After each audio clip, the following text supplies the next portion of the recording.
तो sir recently मैंने क्या हुआ, एक इंस्टा पे एक फूड ब्लॉगर का रिव्यू सुना, उसने कहा एक रेस्टोरेंट की ना बहुत तारीफ की और वो बहुत लाइक खाना मजे का भी लग रहा था, तो मैं चलेगी ट्राई करने।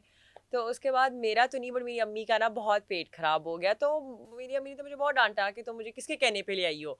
तो आपको लगता है फूड ब्लॉगर्स के रिव्यू पे जाना चाहिए? Again it's about credibility. आपको पता है जब टीवी में जब एड बना करते थे, मैं टीवी का आदमी हूं, मैं इसलिए वहां से एग्जांपल को आपको कोट कर रहा हूं।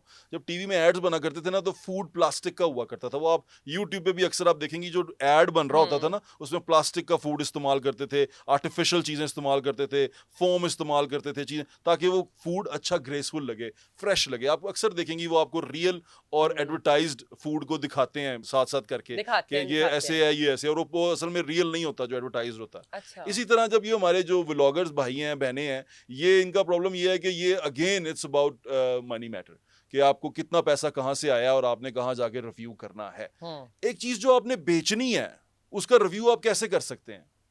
जो आप बेच रहे हैं, आप उसका हम्म। रिव्यू कर सकते मतलब हैं? आप न्यूट्रल नहीं होगे उसमें? नहीं हो सकते ना बाबा। अगर तुमने मुझे 10 लाख रुपया दिया है और हम्म। तुमने मुझे कहा कि ये मेरी एक बिरयानी की प्लेट है, ये आपने बेचनी है, चाहे तुम उसमें कव्वा बना के दे दो मुझे। अब तुमने मुझे 10 लाख दिया हुआ है, मुझे वो 10 लाख हलाल करना है। मुझे बताना है कि कव्वे के अंदर इतने न्यूट्रिशंस होते हैं कि हम्म। आप तो माशाल्लाह कव्वे की तरह उड़ेंगे। अच्छा। ठीक है, आप में इतनी एनर्जी आ जाएगी। हम्म। तो ये बेचना है ना, पैसा आ गया ना, जहां पैसा इन्वॉल्व हो गया वहां रिव्यू नहीं हो सकता।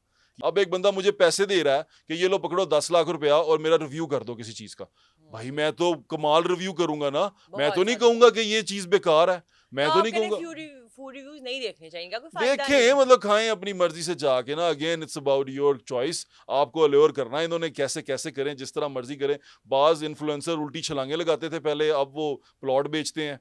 तो तो इट फिर फाइव मैटर्स। सिक्स में बहुत जी ज्यादा ऐसे ही प्लॉट्स। है। जब आपका वो सोशल मीडिया स्टार जो गंदी बातें कर रहा है, छलांगे लगा रहा है, आप उसको कहें मेरा प्लॉट भी बेच दे, क्यों? क्योंकि तुझे लोग सुन रहे हैं। तो उसको वही सुन रहा है जो गंदी जुगते सुनना चाहता है, वो उसके थ्रू प्लॉट नहीं लेगा। अच्छा। तो आपको ये बड़ा मैटर करती है ना चीजें। आपको इसके बारे में सोचना पड़ेगा कि आप क्या बेच रहे हैं, किसके थ्रू बेच रहे हैं। कमर्शियलिज्म क्यों? अब हमारा जो कमर्शियल का काम है, कमर्शियलिज्म है। जो कमर्शियल लोग हैं जो मार्केटिंग करते हैं, हम्म। वो भी सिर्फ ये देखते हैं व्यूज, बिल्कुल ऐसे ही व्यूज है। काउंट।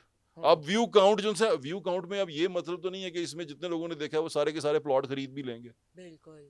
तो ये बड़ा मैटर करता है। तो इस तरह की चीज़ों का ख्याल अब मार्केटिंग के लोगों को रखना पड़ेगा। लेकिन मार्केटिंग के लोग भी अक्सर इन्फ्लुएंसर्स ही होते हैं, तो फिर अब उनको क्या कहें। लेकिन ये प्रॉब्लम है कि आपको देखना पड़ता है कि जो लोग पैसे लेके रिव्यू कर रहे हैं, जो लोगों को फ्री गिफ्ट आया और उस पर रिव्यू कर रहे हैं, तो वो कैसा रिव्यू होगा, आपको खुद समझ जाना चाहिए।